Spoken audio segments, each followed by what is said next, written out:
Hello, and thanks for joining Magenta Otter Travel's language series, They Don't Speak American in Britain. Today we'll be talking about food words that might confuse Americans when they travel in the UK. We're going to talk about almost 30 different terms, and then at the end I have kind of a bonus rant about a few other terms. First, we're going to talk about some vegetable words, beginning with rocket. This is a term that I learned many years ago while watching Jamie Oliver on the Naked Chef cooking show, cooking with something he called rocket. I'm like, what's that? Well, rocket is what we call arugula in the US. That peppery lettuce is referred to by its Italian name in the US, and for some reason in Britain, they call it rocket. The next word is courgette. Courgette is the French word for zucchini. Again, in the US, we use the Italian word, and in the UK, they use the French word courgette. Similarly, aubergine is the French term for the vegetable that we call eggplant in America. All right, now moving on to potato terms. You probably know that chips are those chunky, fat, delicious French fries that are served with fried fish and fish and chips. So what we call potato chips here in the US are referred to as potato crisps in the UK. So there is a similar thing in the UK where we have Lay's potato chips in the US. In England, there would be Walkers, although they might have a different type of seasoning on them, like say prawn cocktail, that you wouldn't really find here in the US. Another potato term is jacket potatoes. Those are simply baked potatoes and are something that are very easy to find in England, which is great because in the cold months it is a delicious and less expensive thing to eat there. And melted cheese. I love melted cheese. All right, a couple drink terms. Lemonade is on the menu in pubs, and so you might order it thinking you're going to get American lemonade, but lemonade in England is different. It is actually lemon flavored soda. So it is a very common thing, but just not the American version. A related term is the term fizzy drink. That is what Brits call soda pop. All right, let's talk about breakfast terms now. I'm not going to go into all the components of a full English breakfast right now because that's an important topic to be covered in another video, but I will talk about a couple breakfast terms, starting with bacon. The bacon that you would find in a full English breakfast is a little different than typical American bacon. What we eat in the US would be referred to in the UK as streaky bacon. But their bacon in the UK is a larger piece of bacon that also includes what we might call here Canadian bacon. The next thing I wanted to talk about is the bap. A bap is a soft bread roll, and that's used for a lot of things, eating maybe with hamburgers or things like that. But it also is paired with bacon for a delicious bacon buddy, which introduces another term, which is buddy. Buddy is a term that is referring to a sandwich. So a bacon buddy is kind of a bacon in a bap sandwich that's a good quick breakfast on the go. All right, one last breakfast term is porridge. Now you probably know what porridge is from that nursery rhyme you learned as a child, but in England that is what they call oatmeal. So if you want oatmeal for breakfast, you can find it in England. You just need to ask for porridge. Now for one of a couple terms that can be confusing because it refers both to something in general as well as something specific, and that's the word tea. Tea obviously is a common drink in Britain and similar to what we would drink here. But tea can also refer to a meal. So if someone says, I can't come over yet, I haven't had my tea, they might be referring to the fact that they haven't eaten their afternoon meal yet, not that they haven't consumed a hot drink. Another little subtlety is there's traditional English teas as well as herb tea in England, but it is referred to as herbal tea there. They pronounce the H. Also, I'm not going to talk about full afternoon tea in this video because that's a big important topic that will be discussed in another video. And I'm not going to talk about clotted cream now because that is part of the dairy category, which definitely needs to have its own video. All right, the next term is pudding. Pudding is one of those things that both means something specific as well as something general. The term pudding is used to mean dessert in general. So if someone says, "Do you fancy a pudding?" they're asking, "Would you like to have dessert?" However, pudding is a specific type of dessert as well. Now, the Brits are probably going to laugh at me when I attempt to describe what I think pudding is, but it's very different than American pudding. So American pudding, if you think about mixing up some Jell-O pudding, it's very creamy, milk-based product. But pudding in England means kind of this cake. It's kind of a soft, spongy cake that is steamed to cook it. So it's delicious, and there's all different kinds, some of which have rather curious names. So there's Christmas pudding, plum pudding, spotted dick, treacle pudding, more on treacle later, and my favorite, sticky toffee pudding, which will be highlighted in my other video, favorite British desserts. Okay, so while we're on the topic of dessert, we're going to talk about several types of cake. First of all, coffee cake. That is a term used in Britain, but it means something different than what we think of as American coffee cake. In the US, coffee cake here is something that people commonly eat while drinking coffee, like a breakfast item. But in the UK, honestly, more logically, coffee cake is cake that is made with coffee in it. Then there's fairy cakes. I do not believe that fairies are an ingredient in fairy cake. Rather, fairy cakes are a type of cupcake. So an American cupcake might have a lot of buttercream frosting piled on top of it, where a fairy cake in Britain is a cupcake that is drizzled with glaze and then maybe some sprinkles on top. Next is Eccles cakes. Eccles cakes are a small flaky pastry filled with currants and other types of fruit. This is a favorite of my husband's. When we were first married, every time his mom came to visit from England, she would bring him Eccles cakes. The next term is lardy cake, and yes, it is made with lard. So lardy cake is a bready kind of cake that is made with lard and contains dried fruit.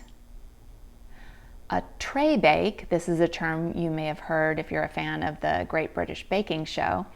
A tray bake is simply kind of a sheet cake or a cake that is cooked in a flat pan. All right, some other sweet stuff terms, starting with the word sweets. Sweets is a term used to describe candy, which it's probably used sometimes in the US, but not commonly, whereas sweets are a common term in general for candy in the UK.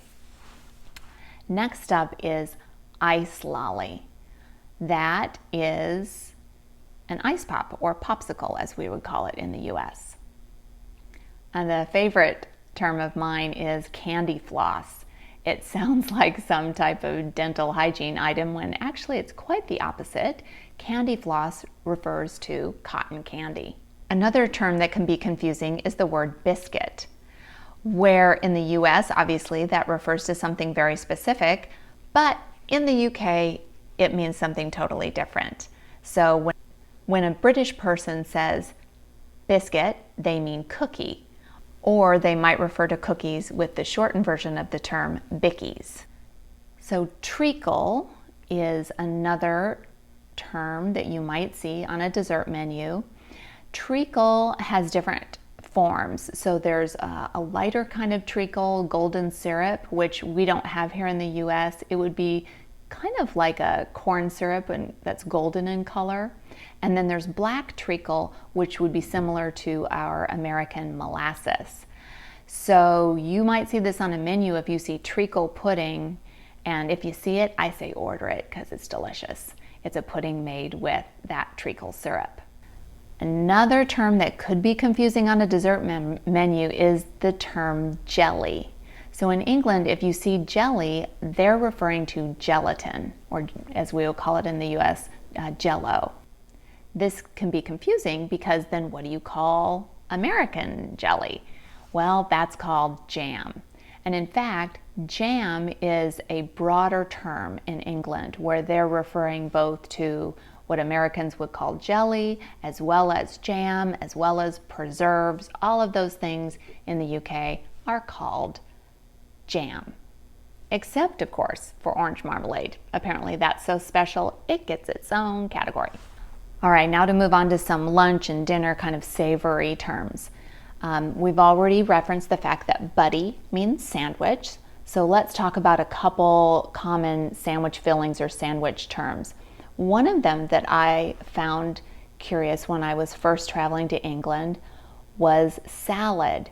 So if you see a ham salad sandwich, that is a sandwich that is ham with lettuce and, as they call it, tomato. So the term salad means lettuce and tomato. It does not mean chopped up meat mixed up with mayonnaise like it does here. So in the US, chicken salad is chopped chicken with mayonnaise, and tuna salad is tuna mixed with mayonnaise, and ham salad would be like chopped up ham mixed with mayonnaise. But nope, in the UK, it means lettuce and tomato. Another term is pickle. This can definitely be confusing because pickles are a popular item in the US, and that means something that is a cucumber made into a pickle normally. Whereas in the UK, a very common sandwich is cheese and pickle. And the pickle being referenced there is Branston pickle. Now, this is hard to describe. It's kind of like Marmite. You just gotta experience it to know exactly what it is. But unlike Marmite, which I really don't like at all, Branston pickle is delicious. And if you have a chance to try a cheese and pickle sandwich or to have a plowman's lunch with some pickle, definitely I would encourage you to do so because it's yummy stuff. So what is Branston pickle? It is a condiment kind of similar to a chutney. It would be the closest thing that I would compare it to, although it doesn't taste anything like chutney. But it is both sweet and kind of tangy and a little spicy. And it has some crunchiness to it from the root vegetables in it, which are like carrots or vegetable marrows, which is something I heard referred to in an Agatha Christie novel, but not something I've ever actually seen in the US. All right, here's another term that can be confusing, and that is minced beef or mince. So minced beef is what in England they call ground beef. So you wouldn't ask for ground beef in a store, it would be minced beef. However, this can be confusing because there is such a thing as mince pie. So in the US, we call it mincemeat, but in the UK, I've normally heard it referred to simply as mince pie, or mince pies are something that are very commonly eaten in December. But this can also be confusing because so many pies in the UK are savory. So people will commonly eat fish pie or pork pie or beef pie for dinner. And that's not something we often do here in the US. In America, we think we're being very British when we have shepherd's pie for dinner. So we'll have that, layered meat, vegetable, mashed potato kind of dish. The funny thing is that we call it shepherd's pie all the time, and I think most of us are making it with ground beef. And a subtle thing that I learned recently is that if you're making it with beef, it's cottage pie. And in order to be shepherd's pie, you need to be making it with lamb. So now you know. Another term is coriander. In the US, if you go to the spice section of the grocery store, you will see coriander. That is a dried ground spice in a bottle. But the fresh coriander leaves, we typically in the US, certainly here in Texas, called cilantro. whereas those fresh coriander leaves in the UK are referred to as coriander. So if you see coriander on the menu, they're talking about our equivalent of cilantro. All right, so that's a lot of terms. Now to finish off with my bonus rant about pronunciation. So the funny thing about Brits is that if you're talking about place names of places in Britain, which yes, this will be a separate video, you're gonna get in trouble if you say Edinburgh or Warwick or Worcestershire incorrectly. You are going to be corrected, scolded, maybe even teased if you say it in the incorrect manner. Because that's how they say it, therefore you've got to say it the same way. But then when it comes to tacos and pasta, the Brits don't really have that same rule for themselves. So it's a pet peeve of mine, particularly because I live in Texas, that they pronounce taco, taco. Because come on, they have to know that Spanish-speaking people pronounce it taco. Why don't they just say tacos? And the same thing with pasta. Clearly, Italians pronounce it pasta. But why do so many British people say pasta? I mean, they would pronounce the word past by saying, I walked past the tacos to eat some pasta. Why would you not just say pasta? I don't get that. Feel free to comment below and tell me if you have a theory about this, or just make fun of me or correct me if you think I'm wrong. Thanks so much for watching. Feel free to make comments below on things I've missed, things you think I've got wrong, or maybe even compliment me, maybe even hit the like button. And definitely we would love to have you subscribe to the Magenta Otter Travels channel and hit the little bell button as well so that you can be alerted when new videos come out. Thanks so much, and do something good in the world today.